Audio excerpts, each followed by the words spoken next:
Bonjour à tous, nous sommes vendredi matin, 34e jour du Homer. La page du jour c'est Ktuvot Daf Tzadik He. Nous allons reprendre Daf Tzadik Dalet Amoud Bet en bas du Amoud. Aneut Rechtare de Atou les Kameh de Rav Yosef. On a présenté à Rav Yosef deux actes de vente, donc d'un même terrain qui ont été écrits le même jour. Pardon, pas le même jour. Chadava Katuv Bachamsha Ben Nissan. Sur l'un d'entre eux, il était écrit que l'acte avait été fait le 5 Nissan. Vechad avakatouve ben Nissan stama. Sur le deuxième, il y avait simplement marqué le jour en Nissan, sans préciser la date. Qu'est-ce qui s'est passé? Okme Rav Yosef leaoud de Chamsha ben Nissan banechassim. Donc Rav Yosef a considéré que les biens allaient revenir à la personne qui avait marqué le 5 Nissan sur son shtar. Amar Leidar, donc celui qui avait marqué simplement sur son shtar que la vente avait été faite au mois de Nissan, il lui a dit Vana Afsid, alors moi je vais perdre. Pourquoi tu attribues les biens à celui qui a la date du 5 Nissan sur son shtar et moi je perds tout ce que j'ai acheté? Amarle Atiadecha à la tartona. Il lui a dit toi tu es en position de défaveur. Pourquoi? Parce qu'en fait le 5 Nissan c'est une date qui est tôt dans le mois, on va dire, on peut dire ça comme ça. Et donc la probabilité c'est que très certainement la vente que le second a faite, l'achat que le second a fait, il l'a fait de manière postérieure au 5 Nissan. Et donc il a acheté un terrain qui appartenait déjà à une autre personne, et donc la vente n'est pas valable. Alors il dit Emma Abar Esrim Vetisha Benissan At. Il dit on peut dire par exemple que, toi comme c'est pas précisé, on n'a qu'à dire que ta vente elle a eu lieu le 29 Nissan. Et donc du coup tu es coincé. Amarle, il lui a dit s'il te plaît, je me range à ton din, mais par contre, s'il fais-moi quelque chose, Nirtov limar, tire pas, mais iyar ve'elach. Écris-moi au moins un acte me permettant d'aller chercher le bien d'entre les mains des acheteurs à partir du premier iyar. Puisque c'est sûr quand même que je l'ai acheté en Nissan, donc au premier iyar. Donc si quelqu'un aurait racheté ce terrain après le premier iyar, je peux aller le chercher en disant, ben moi, au premier iyar, c'était ma propriété. D'accord? Donc Rashi précise bien pourquoi. Il dit, Sheare mechara lo be'achariyut. Donc c'est un terrain qui a été vendu avec garantie qu'il pouvait qu'il pouvait en recouvrer la valeur. Amarle, alors Rav Yosef lui a répondu, lui a dit, Yachle le memarlach, on va pouvoir te répondre. At, batrat benissan at. Peut-être que les gens, en fait, ils savent, ou même s'ils ne savent pas, ils peuvent dire, toi, sur ton shtar, il y a marqué Nissan. Donc nous, on va considérer que tu es un acheteur qui avait fait sa transaction au premier Nissan. Et donc finalement, s'il y a quelqu'un d'autre qui est venu acheter le terrain depuis le premier Nissan, c'est contre lui qu'il faut se retourner, pas contre nous. Et donc ça veut dire qu'il ne gagne rien à faire ça. Alors la question c'est Maïta Kante. Quelle est la manière dont il peut s'en sortir? Nirtevu harsha'a lahadade. Ils vont écrire un shtar entre les deux, d'accord, qui permettra à chacun d'entre eux d'aller pouvoir chercher le terrain chez un acheteur postérieur. On va voir comment Rashi explique les choses.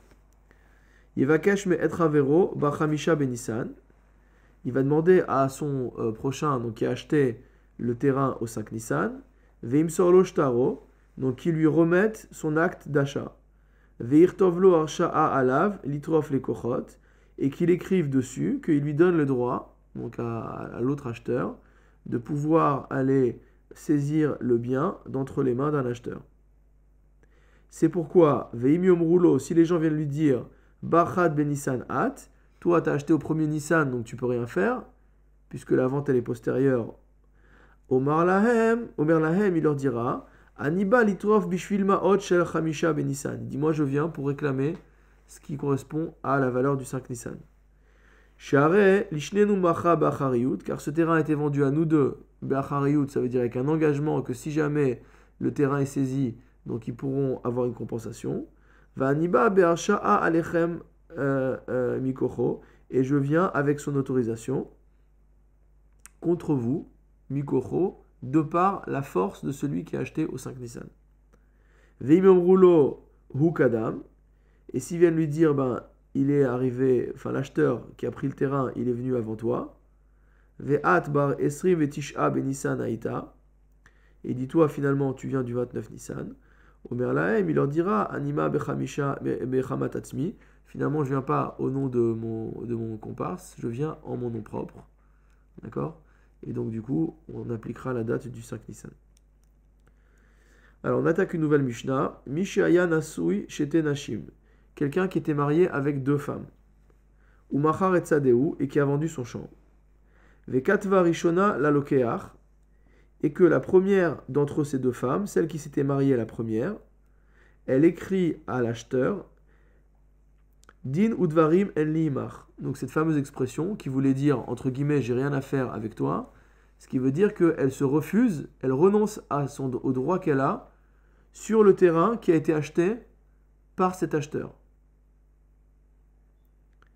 Hashniya motsia minalokeach. Donc si la première a écrit ça, la deuxième, qu'est-ce qu'elle va faire parce qu'en fait ce terrain, comme explique Rashi, c'était le terrain sur lequel étaient garantis les deux ktubot, et de la première femme et de la deuxième femme. Donc il y a une personne qui vient acheter qui vient acheter le terrain, donc qui était la garantie des ktubot. La première femme dit bah non, moi j'ai rien à faire avec ce terrain-là, donc avec toi. Donc ça veut dire qu'en fait elle renonce à la garantie de sa ktuba. Et donc quand le mari va mourir, la deuxième femme va venir et elle va aller récupérer le terrain d'entre les mains de l'acheteur. Puisque le mari lui a vendu un terrain qui était méchoumbad, qui était hypothéqué, donc à la ketouba de ses femmes. En tout cas de la deuxième. Une fois que la deuxième aura saisi le terrain, qu'est-ce qui va se passer? Harishona minashnia. La première femme va venir voir la deuxième femme. Elle va lui dire, ce terrain-là, il était la garantie non seulement de ta ketouba, mais de ma ketouba aussi. Donc par ici, la monnaie. Donc elle va récupérer le terrain. Ve'alokeach min harishona. Et l'acheteur va maintenant se tourner vers la première. Et il va lui dire, écoute, moi j'ai acheté ce terrain. Donc je voudrais récupérer sa valeur. Vechozrot chalila. Et en fait, c'est un cercle infini. Ad shiasu pshara benehem. Tant qu'il n'y a pas eu un accord entre eux. Ça veut dire que l'un va pouvoir se retourner vers l'autre sans fin. Voilà. Vechen ba'al chov, il en sera de même pour quelqu'un qui détient donc une reconnaissance de dette. Vechen isha ba'al atrov, et de même pour une femme qui a également détentrice d'une reconnaissance de dette, donc à qui quelqu'un doit de l'argent. Alors la Gemara pose la question. Vechi katvale ma'ihave. Qu'est-ce que ça peut faire que cette première femme ait écrit à l'acheteur qu'elle n'a rien à faire avec lui. Vehatania, pourtant on a une braïta qui nous dit Omer la chavero dinu dvarim al sadezo ve'enli esekba. Celui qui dirait à son prochain j'ai rien à faire avec ce champ, je ne suis pas du tout concerné par tout ce qui peut concerner ce champ. Ve'yadi mesuleket hemena, motamo ma main est retirée de ce champ. Lo amar klum. C'est une stipulation qui n'a aucune valeur juridique. Donc de la même manière ici, la femme, quand elle dit « Enlidi nudvarim imar », normalement, il n'y a aucune conséquence juridique du fait qu'elle ait dit ça à l'acheteur. Et donc on ne comprend pas la Mishnah, pardon. Alors la Gemara répond « Hacha b'mayaskinan » Ici, de quoi parle-t-on ? « Beshe kanu miyada » C'est dans le cas où il y a eu un acte de kinyan. Comme on avait vu dans des prakim précédents, je crois que c'était au précédent Pérec, donc à Kotev Leishto, comme dit Rashi, il a dit que quand il y a un acte de kinyan qui est effectué, on considère que l'acte de kinyan ne se rapporte pas aux paroles prononcées qui, elles, n'ont aucune valeur juridique, mais sont bien en rapport avec le terrain lui-même, et donc ça a une valeur. Donc là, on va répondre que quand elle a dit En yesek imach, etc., c'est avec un kinyan qui porte donc sur le terrain. Alors la Gemara revient et nous dit Vechikanu miyada ma'yave. Et même s'il y a eu kinyan, qu'est-ce que ça peut faire? Tema, elle a qu'à dire Nahat ruach asiti le bali. Il dit en fait, moi j'étais pas sincère. J'ai dû juste ça pour faire plaisir à mon mari. Il dit, elle a vu que son mari voulait vendre le terrain sur lequel sa ketouba était garantie. Bon, elle dit, il y a deux solutions. Soit je fais un scandale à mon mari, il lui dit quoi, t'es en train de vendre ma ketouba, Soit, bon, bah, je lui fais plaisir, je dis ok, c'est pas grave, on verra pour la suite. Alors, ça veut dire que ça n'a pas de valeur. Milatnan, pourtant, n'a-t-on pas enseigné dans une Mishnah qui se trouve dans Gittin? On a vu quoi là-bas? Lakar min ha'ish, si un homme achète un bien à un homme, à un autre homme. Vechazar, velakar min ha'isha. Et qu'après, il va également obtenir l'accord de la femme, dont la ketouba est garantie par le terrain qu'il a acheté. Mikacho batel. La vente ne vaut rien.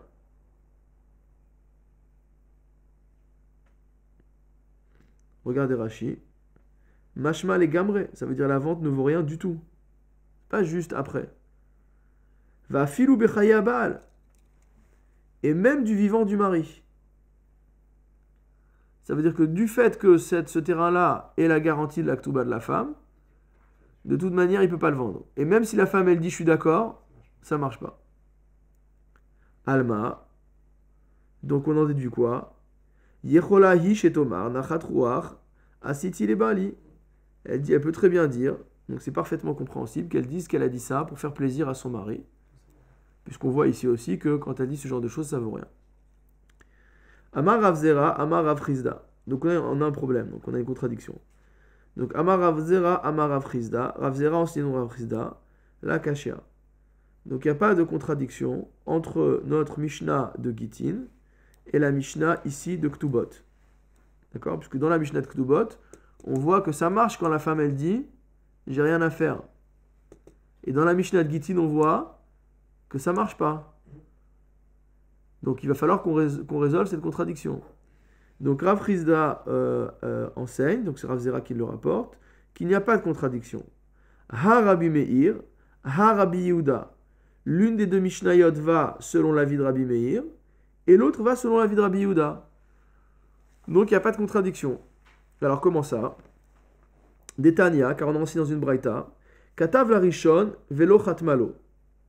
Si jamais un homme a fait un acte de vente avec une autre personne, et la femme n'a pas signé sur cet acte de vente, ça veut dire qu'elle n'a pas donné son accord à la vente réalisée par son mari. Lacheni vechatmalo.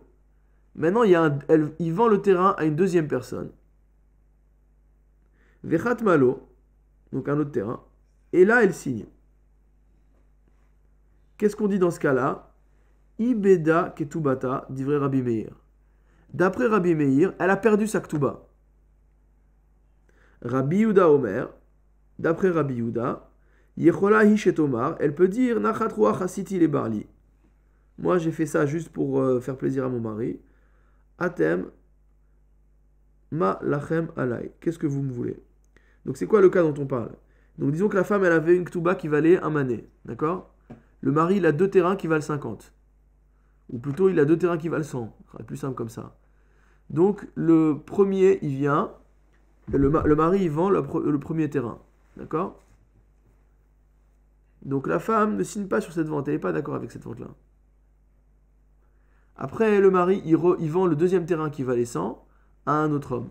Et là, elle est d'accord. Alors, comment ça se passe? Donc, selon Rabbi Meir, on nous dit qu'elle a perdu sa ketouba. Pourquoi elle a perdu sa ketouba? Parce que quand le premier est venu acheter, elle a dit « je suis pas d'accord ». Donc, ça marche pas. Quand le deuxième est venu, elle a dit « je suis d'accord ». Mais le problème, c'est que quand le premier a acheté, il restait un autre terrain qui valait 100. Donc, peu importe qu'elle soit d'accord ou qu'elle soit pas d'accord, de toute manière, le premier acheteur peut dire, moi, quand j'ai acheté, il restait à ton mari de quoi assurer ta ketouba. Par contre, quand le deuxième vient et qu'il achète et qu'elle dit, bah, je suis d'accord, elle est en train de renoncer finalement à tout ce qui reste à son mari pour garantir sa ketouba. Donc, comme dit Rabbi Meir, donc la première vente, elle est valable puisqu'il restait de l'argent au mari pour garantir la ketouba. Et la deuxième vente, elle est valable aussi puisque la femme, elle a donné son accord et donc ibda ketubata, elle a perdu sa ketouba. Rabbi Yehuda, lui, il dit que dans tous les cas, elle peut dire que même quand le deuxième il est venu pour acheter, qu'elle a dit ça pour faire plaisir à son mari. Mais tous les biens sont asservis à la Ktouba. Ouais, tous les biens sont asservis à la Ktouba. Qu'est-ce que ça fait comme différence que ce soit l'un ou l'autre? Parce qu'il reste. La Ktouba, elle a une valeur donnée. Elle a une valeur donnée. D'accord? Donc tous les biens sont asservis, mais le mari peut quand même faire du business avec ses biens. Il peut vendre un terrain, acheter un autre, etc. Simplement, il va avoir un shi'boud sur la valeur de la Ktouba. Alors, Rabbi Satamla Hacha, qui est Rabbi Meir. Donc on voit que Rabbi a exprimé la Mishnah de manière donc fermée ici comme Rabbi Meir. Vesatamla Hatam, qui est Rabbi Yehuda. Et là-bas, d'accord, donc dans Gittin, où on voit que ça marche lorsqu'elle dit que... Non, alors c'est l'inverse. Donc dans notre cas, nous, où ça marche, quand elle dit que... quand elle dit Dinu Dvarim El Limar, donc ça va comme Rabbi Meir. Et quand elle dit que ici, dans l'autre cas, ça ne va pas, ça sera comme Rabbi Yehuda. Donc ça, c'est l'explication de Rav Zera au nom de Rav Chisda. Alors le problème de cette explication-là, forcément, c'est qu'on est obligé de dire que Rabbi a été sotem comme deux Tanaïm différents. Et donc c'est pas entièrement satisfaisant. Amar Rav Papa, donc Rav Papa va faire une autre proposition. Et il va dire, Bigrusha, on parle ici d'une femme qui est divorcée, Vedivré Akol, et c'est de la vie générale. D'accord? Donc on parle du cas d'une femme qui est divorcée. Et donc ça va aussi bien selon l'avis de Rabbi Yehuda que selon l'avis de Rabbi Meir. Donc comme explique Rashi, Matnitin Keshaita Grusha. Donc la Mishnah nous parle d'un cas où elle était déjà divorcée. Ve'achar kar katvalach lo ke'arken. Et donc c'est après qu'elle a écrit à l'acheteur cette chose-là. Et donc si elle a écrit ça à l'acheteur après le divorce, on ne peut plus dire qu'elle l'a écrit pour faire plaisir à son mari. Et donc c'est les divrei akol. Rav Ashi Amar, troisième explication. Alors donc là le problème de cette explication-là c'est quoi? C'est que Aïkar Chaser Mina Sefer, c'est que c'est marqué nulle part qu'on parle d'une grusha, d'accord? Pourquoi dire qu'ici on parle d'une grusha et là-bas on ne parle pas d'une grusha? C'est pas quelque chose qui est logique. Rav Ashi va amener une autre explication et qui va à la fois avoir un auteur unique et qui va à la fois répondre à, on va dire, au contexte dans lequel on se trouve. Rav Ashi Amar, Kula Rabbi Meiri. D'après Rav Ashi, les deux Mishnayot sont comme Rabbi Meir. Ve'atkan lokama Rabbi Meir atam, ela bishne la kochot.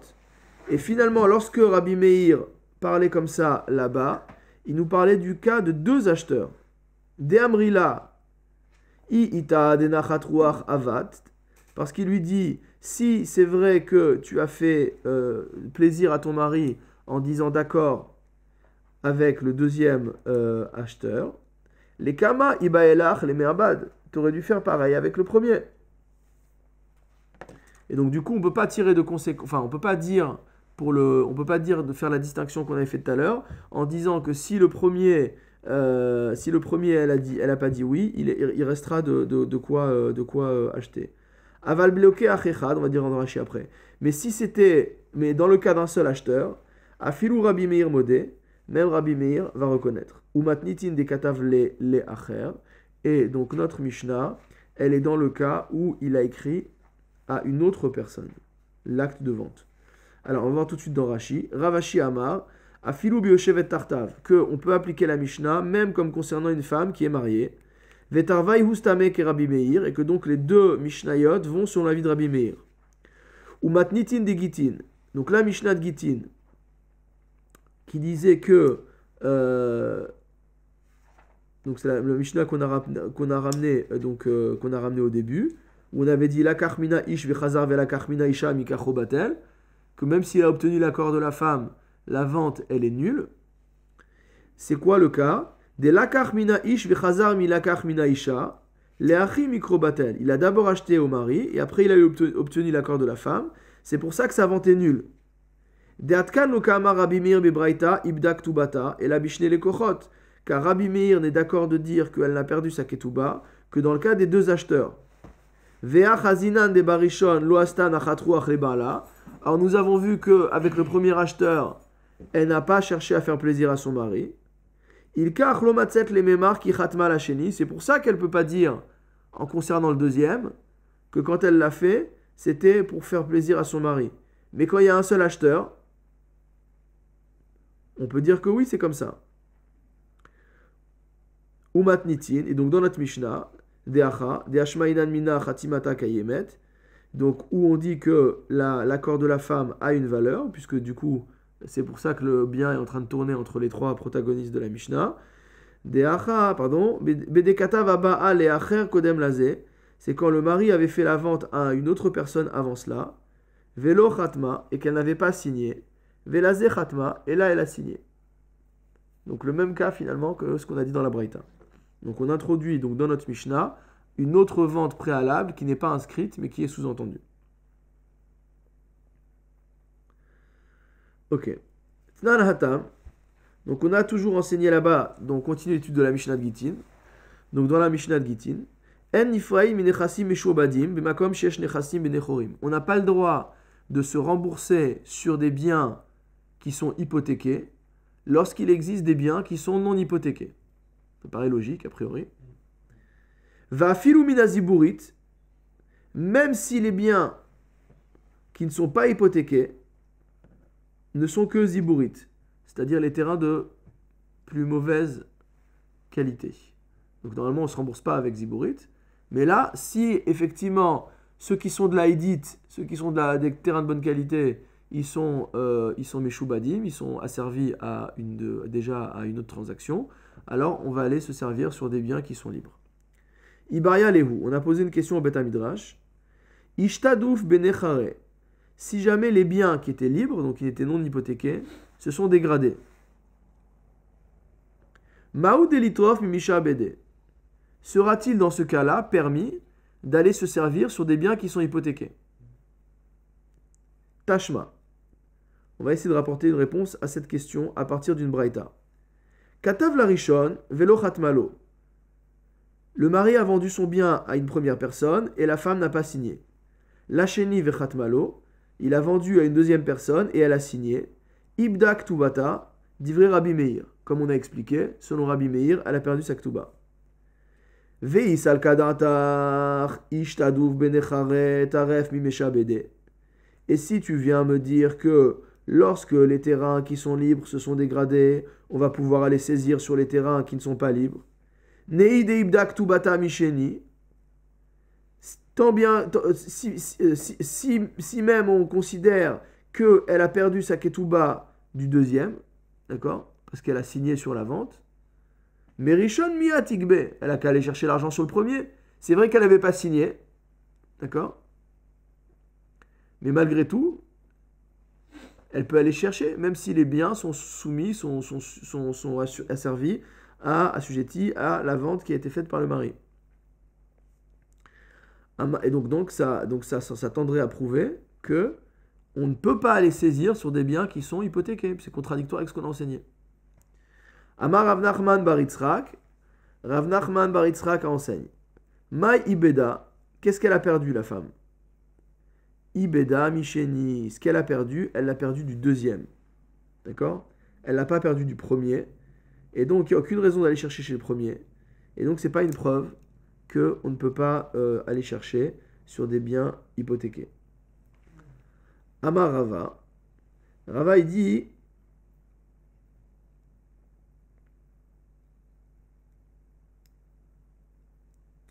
Rava il dit Shte teshuvot badavar. Il y a deux réponses à la chose. Premièrement, Chada de Ibda les Gamre Mashma. Contrairement à ce qu'a dit, donc je corrige. Donc quand Rav Nachman bar Yitzhak dit Maï Ibda Ibda Misheni, il dit qu'en disant qu'elle était d'accord, c'est ça, c'est contraire de ce que j'ai dit. Donc en disant qu'elle était d'accord, elle n'est d'accord qu'avec le deuxième, mais pas du premier. Et donc elle peut bien aller chercher chez le premier. Donc ça va dans ce sens-là. Donc ça va dans le sens de dire qu'on peut aller saisir sur les biens qui sont assujettis à un autre acte. Rava il vient et dit non, je peux te répondre de deux manières. Premièrement, quand on dit Ibda, les Gamre Mashma, Premièrement, lorsqu'on dit que la femme, elle a perdu, elle a tout perdu. Ça veut dire qu'elle a perdu aussi bien le champ qui était du deuxième, pour lequel elle a dit d'accord, que le champ du premier, pour lequel elle n'a rien dit. Veod, deuxième réponse. Tania, on a une braïta qui nous dit Lava mina echad, si j'ai emprunté de l'argent à une personne, ou machar nechasav la sheni, et que je vends les biens à deux personnes, vekatav baal chov la lokeach sheni, et que le détenteur d'une dette va écrire au deuxième acheteur Dinu dvarim en li imar, moi j'ai rien à voir avec toi. En lo ala lokeach rishon klum, il peut pas du tout aller chercher de l'argent chez le premier acheteur. Pourquoi? Mipnei shiachol lomar, parce que celui-là il pourra lui répondre Hinarti lecha makom les gabot emenu. Je t'ai laissé, il y avait d'où aller te servir, d'accord? C'est toi qui as voulu renoncer. Donc si tu as voulu renoncer, tu avais un endroit dont tu pouvais te servir pour te rembourser ta dette, tu y as renoncé, donc maintenant c'est pas la peine de venir chercher chez moi, tant pis pour toi. Alors la Gemara, elle nous dit c'est pas une bonne réponse. Pourquoi? Hatam iud afsid nafshe biyadaim. Parce que là-bas c'est lui-même qui s'est mis dans la panade. D'accord? Tandis que dans le cas de la femme, c'est pas exactement la même situation.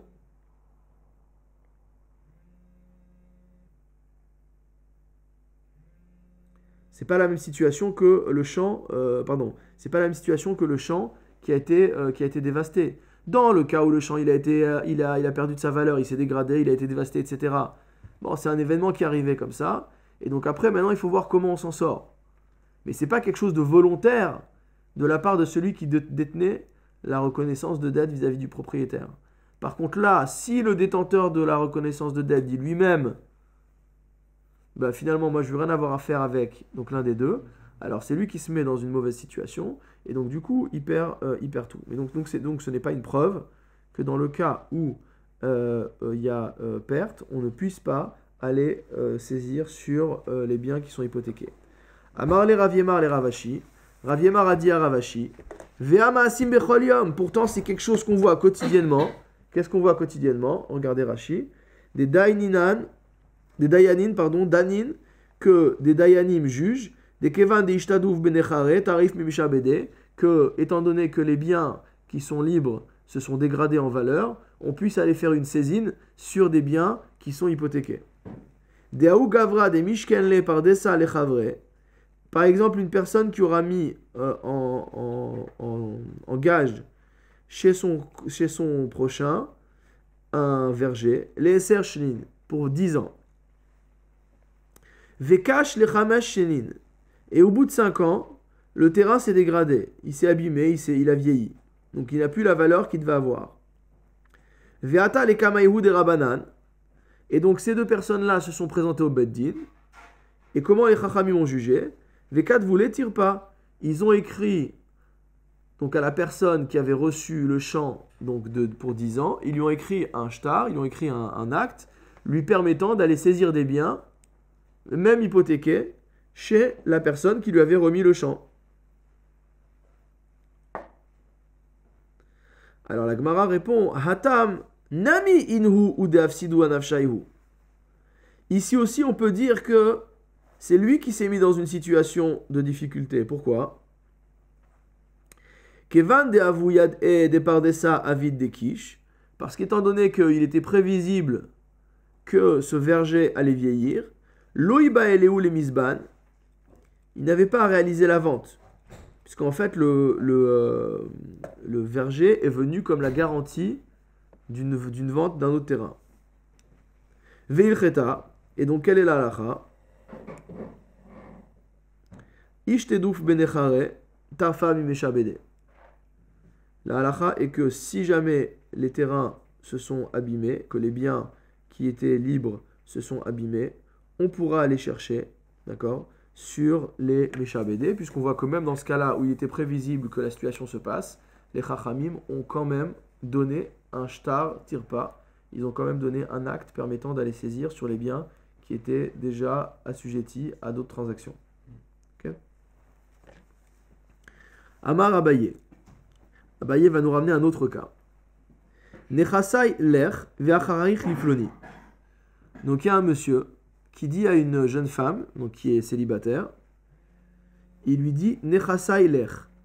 Il dit je te donne mes biens. Donc il lui désigne un bien, il lui dit ce bien-là, je te le donne. Ve'acharaich liploni. Mais une fois que tu seras morte, ce bien-là reviendra à une tierce personne. Ve'amda ve'niset. Et puis en fin de compte, qu'est-ce qui s'est passé? Cet homme-là a épousé la femme à qui il a dit ça. Qu'est-ce qu'on va considérer? Baal lokeachave. On considère que le mari est considéré comme un acheteur. Puisque en épousant la femme va revenir avec le terrain à propos duquel il lui avait dit je te le donne. Et puis après ta mort, il appartiendra à un tel. Donc lui, il va se retrouver, en l'ayant épousé, il va se retrouver en situation d'acheteur. Ve'en le'acharaich bimkom ba'al klum. Et la stipulation selon laquelle, après la mort de la femme, le terrain reviendrait à une tierce personne, n'a aucune valeur, mot à mot, en présence du mari. C'est-à-dire, du fait que lui, il a acheté en tant que mari, le terrain lui appartient au titre du mariage, donc la tierce personne, finalement, n'a en rien le droit de récupérer ce terrain après la mort de la femme. Alors, la Mishnah nous dit, la Gemara nous dit, Keman, selon qui va cet enseignement? Kiha detania, Kiha itana. Il va comme un Tana particulier, des Tanya, qu'on voit dans cette braïta. Nechasai ler ve'acharich lifloni. Si un homme dit à une femme, mes biens sont à toi, mais après toi, ils iront, après ta mort, ils iront à un tel. Yarad arishon ou machar. Si le premier vient, première personne qui vient, ou machar, la première personne en question, il les vend ces biens-là. Hasheni motse miyad ala kochot. Donc le second va pouvoir récupérer ses biens des mains des acheteurs. Ça, c'est d'ivrei Rabbi Meir. C'est l'explication, en tout cas, c'est l'avis de Rabbi Meir. Rabban Shimon ben Gamliel Omer, d'après Rabban Shimon ben Gamliel, en lacheni ela masheshir rishon. Le deuxième ne pourra récupérer que ce que le premier aura laissé.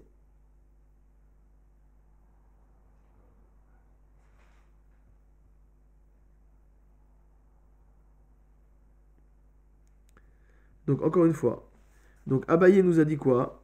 Abaye nous a dit que si jamais une femme donc récupère le terrain, après elle se marie avec cet homme-là, donc dans le deuxième cas, après la mort de la femme, malgré tout, la personne qui avait été désignée comme devant récupérer le terrain ne pourra pas le faire, d'accord? Parce qu'il n'a pas la force vis-à-vis du mari. Et donc on nous dit ça va comment? Ça va comme la braïta. Donc la braïta on voit le même cas, mais c'est plus avec une femme et ensuite le mari, c'est avec deux acheteurs. Ok? Donc c'est un homme qui offre, un homme qui donne à un autre homme, il dit à une autre personne, ve'acharech liploni, il dit je te donne le terrain et après ça appartiendra à un autre. D'accord? Donc le premier à qui on a donné, il l'a vendu. Donc le deuxième va pouvoir venir chercher chez les Lekochot après la mort du premier. D'accord? Donc ça c'est l'avis de Rabbi Meir. Et Rabban Shimon ben Gamliel il dit en lacheni et la macheshi rishon, que le deuxième ne pourra récupérer que ce qui a laissé le premier.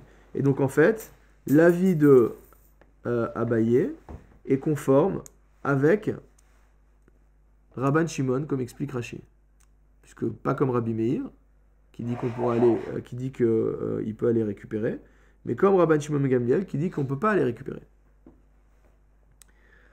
Alors la Gemara pose la question, il dit Umi Amar Abaye Achi. Mais est-ce que vraiment Abaye a dit une chose pareille? Comment tu peux dire que Abaye a dit que la vie était comme Rabbi Shimon, que la halakha était comme Rabban Shimon, pardon, ben Gamliel. Pourtant, Vea Amar Abaye a déclaré par ailleurs Ezeu Racha Harum.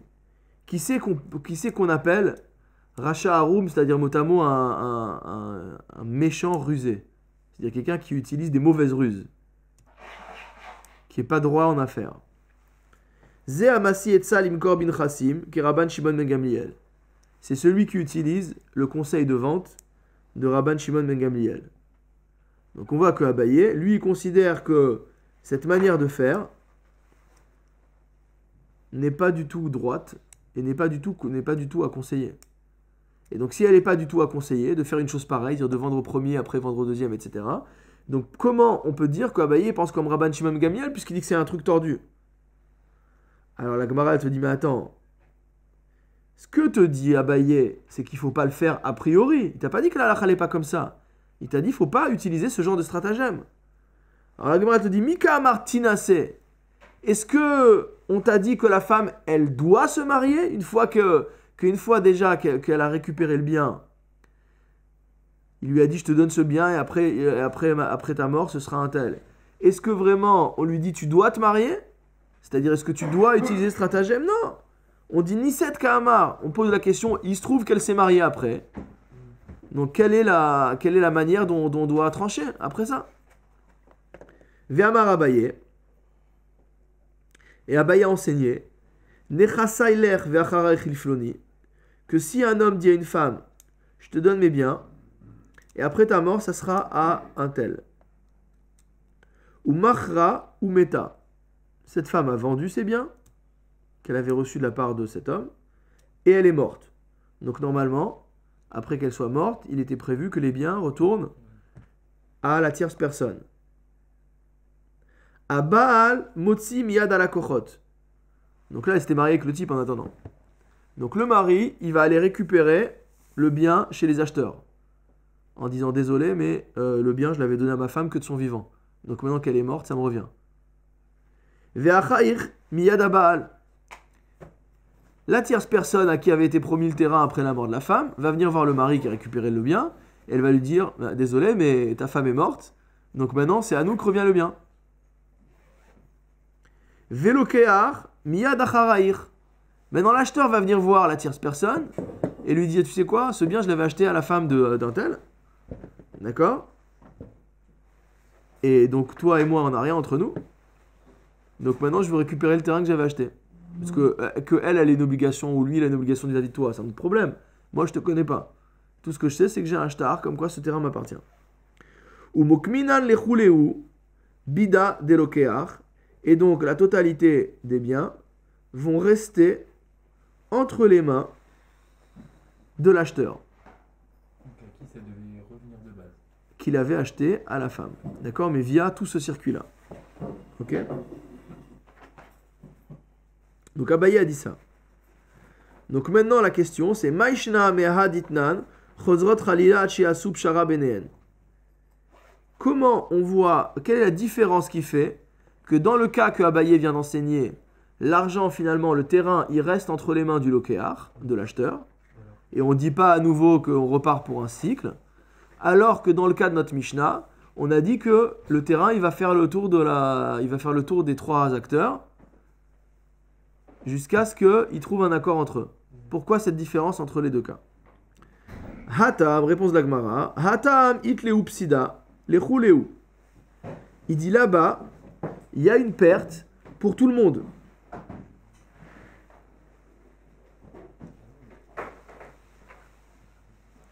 Parce qu'en fait, chacun d'entre eux a une réclamation qui est recevable. Et donc, ils sont tous, tant qu'il n'y a pas d'accord entre eux, ils vont tous perdre. Hacha, lokeachudit lepseda. Tandis que dans notre cas, le seul qui perd quelque chose, c'est l'acheteur.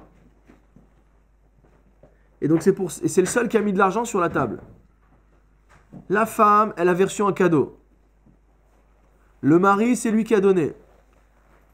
Mais qui c'est qui a acheté le terrain? C'est qui a mis de l'argent? C'est l'acheteur. Donc c'est logique que si on doit faire revenir le terrain à quelqu'un, qu'il revienne à l'acheteur.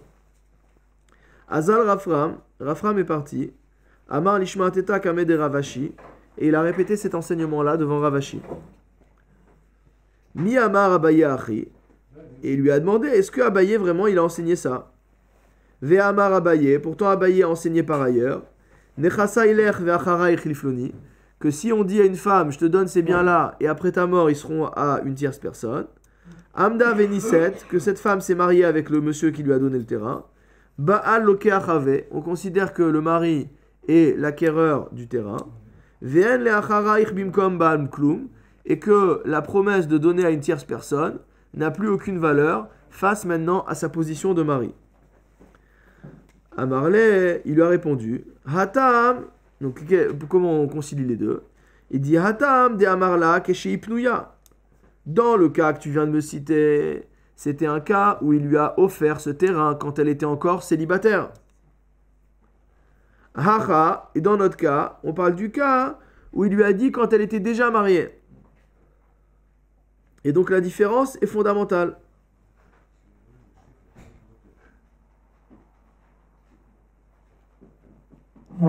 Maïka Amarla, qu'est-ce qu'il lui a dit? Acharaïr. Il lui a dit Acharaïr, après toi, dire après ta mort, likne. Ça veut dire que il y aura possibilité, d'accord? C'est après ta mort que l'acheteur sera acquéreur. Baal, l'olikne. Mais le mari, lui, non. Parce qu'en fait, comme il lui a fait la promesse une fois qu'elle était déjà mariée, il n'y a pas eu le moment où, en devenant mari, il est devenu acquéreur. Donc forcément, quand il lui dit, alors qu'ils sont déjà mariés, je te donne ce terrain et après toi ce sera un tel, là il ne peut plus rien faire. Parce qu'il lui donne quand ils sont déjà mariés. Donc ça veut dire que la stipulation elle est valable. Tandis que s'il lui dit ça avant qu'il se marie, c'est le fait de se marier qui fait que il devient le vrai propriétaire de ce terrain-là. Et donc du coup, la clause comme quoi après sa mort, ça reviendra à la tierce personne, donc ne marche pas.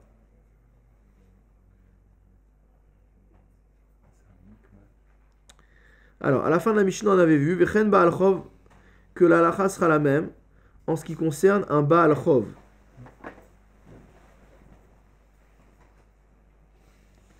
Donc ça sera la même pour le détenteur donc d'une dette. Vechen Isha Baalat Chov. Pardon, oui, Vechen Baal Chov. Tana. Donc on a une braïta qui est enseignée. Vechen Baal Chov Ushne la Kochot. Il en sera de même pour un Baal Chov avec deux acheteurs. Vechen Isha Baalat Chov. Et de même pour une femme qui détient donc un crédit. Ushne la Kochot et deux acheteurs. Alors, comment ça marche? On va lire Rashi. Vechen Baal Chov Ushne le Kochot. Reuven Moshe be Shimon Mané. Reuven a prêté 100 zouz à Shimon. Vélo chez Tessadot. Et ce Shimon en question, donc maintenant qui est endetté, il possède 2 champs. Ou Mecharan Ishnaim. Et lui-même, il a vendu ces 2 champs à 2 personnes. Zo Bechamishim, Vezo Bechamishim. Donc Shimon, qui est endetté de 100, a vendu 2 champs, l'un à 50, l'autre à 50. Vekatav Baal Chov leloke arsheni. Et le détenteur donc, du crédit des 100 donc, que doit Shimon, il a écrit au deuxième acheteur, donc qui a acheté un des terrains à 50, Dinu dvarim en li imach. Moi, toi et moi, on n'a rien à faire ensemble. Dire, j'irai pas chercher l'argent chez toi. Baal Chov notel miyad rishon. Donc, qu'est-ce qui va se passer? Le monsieur qui veut récupérer les 100 qu'il a prêtés, il va aller voir le premier acheteur. Puisque le deuxième, il lui a dit, j'ai rien à faire avec toi. Donc, il va aller voir le premier acheteur, il lui dit, donne-moi l'argent. Vekan en lomar inarti makom shetik be'emenu. Et là, il ne peut pas lui répondre, tu avais un endroit d'où aller récupérer l'argent. Parce que chacun, c'était 50, donc il avait besoin des deux. Sheare chovo keneget shteen. Velokeach rishon motzi miyad sheni. Donc, il va lui payer les 50, d'accord? Donc, il va lui donner son terrain. Mais le premier acheteur, maintenant, il va aller voir le deuxième, qui avait dit, moi, je veux rien avoir à faire avec le détenteur du crédit. Ou Baal Chov Roser, et maintenant, celui qui a la dette, enfin, celui qui était détenteur du crédit, plutôt, Roser ou Metsi Avzo Minarishon, il va aller récupérer chez le premier. Veloke Arsheni mi Baal Chov, et le deuxième acheteur, il va aller récupérer son argent chez celui qui était détenteur du crédit. Vechozrin Khalila Achiasou Pshara. Et donc ça va continuer à tourner comme ça, en orbite, jusqu'à ce qu'ils arrivent à un accord entre eux et qu'ils se répartissent la charge. Vechen Isha Balatrov, et la Gemara nous a dit qu'il en sera de même pour une femme, enfin rapporté une braïta qui nous dit qu'il sera même pour une femme, qui détient également un crédit. Shaya la Chov Ktubata Albala. Donc elle détenait le crédit de sa Ktuba sur son mari. Son mari lui doit la Ktuba. Umachar Shte Sadotav Ishnaim. Et le mari a vendu ses 2 champs à 2 personnes. Ve'en Bishneem Ela Kedek Ktubata. Et il n'y a entre les 2 terrains que la valeur nécessaire à être contrepartie à sa Ktuba. Vekatva Lacheni, et elle a écrit au 2e acheteur, Dinudvarim en li imar. Je renonce à te réclamer quoi que ce soit à toi. Haisha motsia miad lokeach rishon, la femme va venir prendre l'argent chez le premier acheteur. Veu minacheni, le premier acheteur va se retourner contre le 2e acheteur. Veaisha minarishon, et la femme maintenant va se retourner contre le premier. Veacheni minaisha, et le 2e va se retourner contre la femme. Velokeach rishon miadasheni, et le premier acheteur contre le 2e. Vechozrin chalila, et ils vont continuer comme ça jusqu'au bout. Adan alach mishay yanasui, ve'adrach alan. On va juste lire la Mishnah du pérec suivant. Almana nizonet minirse yetomim. La veuve est nourrie sur les biens des orphelins. Maase yadea shelahen. L'œuvre de ses mains leur appartient. Ve'en chayavin bikvurata. Et ils ne sont pas tenus de supporter les frais de son enterrement. Yorshea, les descendants, les héritiers de la almana, les héritiers de cette veuve, Yorshe ketubata, sont les héritiers de sa ktuba. Chayavin bikvurata, ce sont eux qui ont l'obligation de l'enterrer.